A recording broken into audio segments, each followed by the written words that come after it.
সবাইকে স্বাগত। আশা করি আপনারা সকলে ভালো আছেন। আপনাদের পরীক্ষাটি লিখিত হবে। আজকে একটি লিখিত পরীক্ষার প্রশ্ন প্যাটার্ন নিয়ে এসেছি। ইনশাআল্লাহ এই প্যাটার্ন থেকে 20 থেকে 25 নাম্বার অনায়াসে কমন পাবেন। ধৈর্য সহকারে সম্পূর্ণ ভিডিওটা দেখলে আপনি পরীক্ষায় পাস করতে পারবেন। অনেকেই পরীক্ষায় পাস করে না কেন? লিখিত পরীক্ষার প্রশ্ন প্যাটার্ন বোঝে না। কোন কোন বিষয় কোন কোন টপিক থেকে প্রশ্ন আসে এগুলা বোঝে না দেখেই কিন্তু পরীক্ষা উত্তীর্ণ হতে পারে না। আজকে আমি A to Z দেখিয়ে দিব কোন কোন বিষয় কোন কোন টপিক থেকে পরীক্ষায় প্রশ্ন আসে, সকল কিছু দেখিয়ে দিব। একটু কষ্ট করে সম্পূর্ণ ভিডিওটা দেখবেন, ঠিক আছে? সর্বপ্রথম বলে রাখি লিখিত পরীক্ষাটা কি, সেটা হচ্ছে সন্ধি বিচ্ছেদ, বাগধারা, তারপরে রয়েছে কারক বিভক্তিকরণ, তারপরে রয়েছে এক কথায় প্রকাশ এবং কি বিপরীত শব্দ।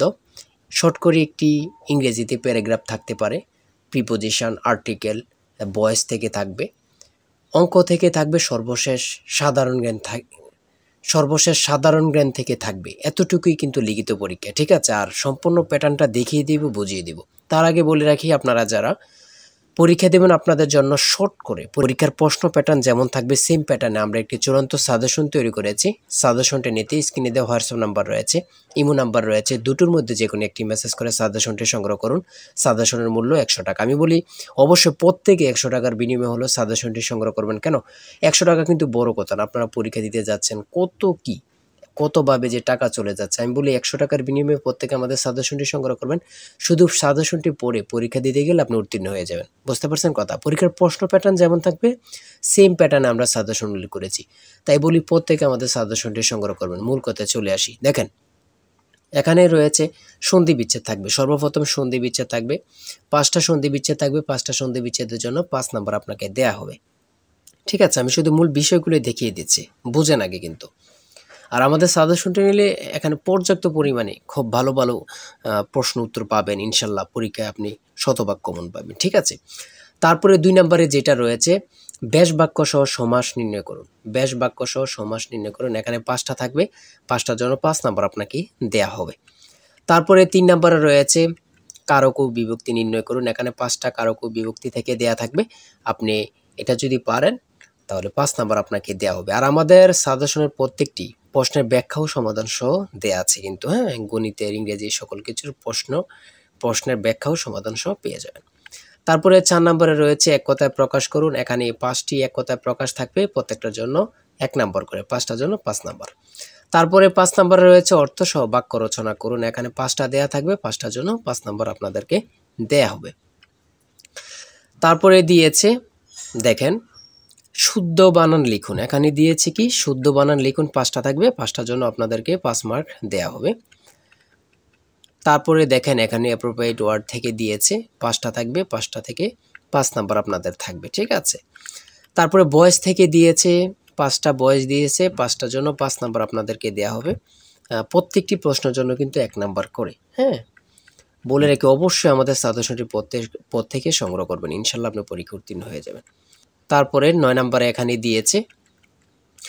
দিয়েছে রাইট ফ্রম বার্থ থেকে 5টা প্রশ্ন দিয়েছে। 5টা থেকে আপনি যদি পারেন 5টার জন্য 5 নাম্বার আপনাকে দেয়া হবে, হ্যাঁ? বিষয়গুলো দেখেন এমনভাবে খুব গুছিয়ে পরীক্ষার প্রশ্ন প্যাটার্ন যেমন থাকবে সেম প্যাটার্ন আমরা সাজেশনটি উল্লেখ করেছি। 10 নম্বরে দিয়েছে প্যাসেজ আইটেম থেকে আপনাদের 5টা প্রশ্ন থাকবে, 5টার জন্য 5 নাম্বার, ঠিক আছে?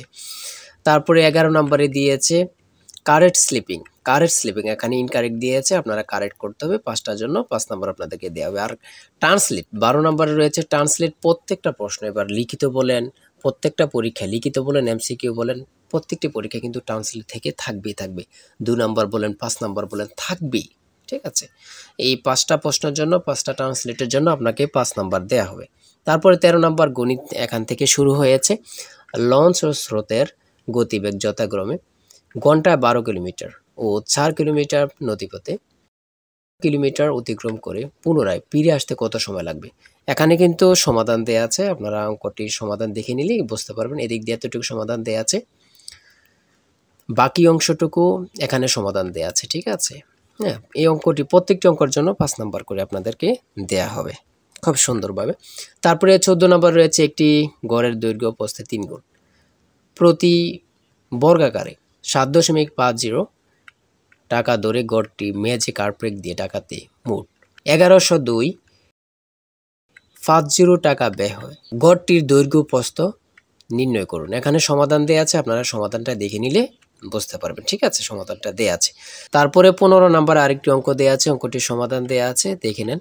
16 নম্বরে রয়েছে একটি নির্দিষ্ট স্থান থেকে দুইটি রাস্তা 120 ডিগ্রি কোণে চলে গেছে। দুইজন লোক ওই নির্দিষ্ট স্থান থেকে যথাক্রমে ঘন্টায় 10 কিলোমিটার ও ঘন্টায় 4 কিলোমিটার বেগে বিপরীত দিকে রওনা হলো। 5 ঘন্টা পরে তাদের মধ্যে সরাসরি দূরত্ব নির্ণয় করুন। এখানে অঙ্কটি সমাধান দেয়া আছে, আপনারা দেখে নিলে পেরে যাবেন। ঠিক আছে, তারপরে বাকি অংশটুকু ওই দিক দিয়ে সমাধান দেয়া আছে। তারপরে 17 নম্বরে এখান থেকে শুরু হয়েছে সাধারণ জ্ঞান। বাংলাদেশের মুক্ত বাজার অর্থনীতি কত সালে চালু হয়? সেটা হচ্ছে 1991। সংবিধানের কোন অনুচ্ছেদে পরিবেশ, বন ও জীববৈচিত্র্য সংরক্ষণ ও উন্নয়নের কথা বলা হয়েছে? 18। পৃথিবীর একক বৃহত্তম ম্যানগ্রোভ বন কোনটি? খুবই গুরুত্বপূর্ণ একটি প্রশ্ন, দেখেন, সেটা হচ্ছে সুন্দরবন। এসডিজি এর লক্ষ্যমাত্রা কয়টি? কত পরীক্ষায় যে আসছে আল্লাহ ছাড়া কেউ জানে না, 17টি। কোন রঙের আলোর বেগ সব থেকে কম? কোন রঙের আলোর বেগ সব থেকে কম? সেটা হচ্ছে বেগুনি। 22 নম্বরে রয়েছে বাংলাদেশের কোন জেলায় 2টি দেশের সীমান্ত রয়েছে? রাঙ্গামাটি। বাংলাদেশের প্রথম ইপিজেড কোন জেলায় প্রতিষ্ঠিত হয়? খুবই গুরুত্বপূর্ণ, চট্টগ্রাম। জাপানের পার্লামেন্টের নাম কি? ডায়েট। খুব গুরুত্বপূর্ণ। আকাশের উজ্জ্বলতম নক্ষত্রের নাম কি? লুব্বক। তারপরে 26 নম্বরে রয়েছে কোন উদ্ভিদের কাণ্ড রূপান্তরিত হয়ে পাতার কাজ করে? সেটা হচ্ছে পনি মনসা। তারপরে 27 নম্বরে রয়েছে খরিফ শস্য বলতে কি বোঝায়? গ্রীষ্মকালীন শস্য। ঠিক আছে। 28 নম্বরে রয়েছে CIRDAP এর সদর দপ্তর কোথায় অবস্থিত? ঢাকাতে। প্রাকৃতিক গ্যাসের প্রধান উপাদান কি? মিথেন। খুবই গুরুত্বপূর্ণ। তারপরে 30 নম্বরে রয়েছে UNFCCC এর পূর্ণরূপ কি? United Nations framework convention on climate change. তারপর 31 নম্বরে রয়েছে ভুটানের মুদ্রার নাম কি? গোল্টাম। খুবই গুরুত্বপূর্ণ, আমাদের পার্শ্ববর্তী দেশের নাম, দেশের মুদ্রার নাম আমরা যদি না জানি তাহলে তো এটা কেমন না। সর্বশেষ 32 নম্বরে কিছু অংশ দিয়েছে, সেটা হচ্ছে জলবায়ু পরিবর্তনের বিরূপ প্রভাব নিরসনে উপকূলীয় বনায়নের গুরুত্ব কি, বা এখানে অনুচ্ছেদ একটি দিতে পারে, শর্ট করে 5 নম্বর এখানে দেয়া থাকবে।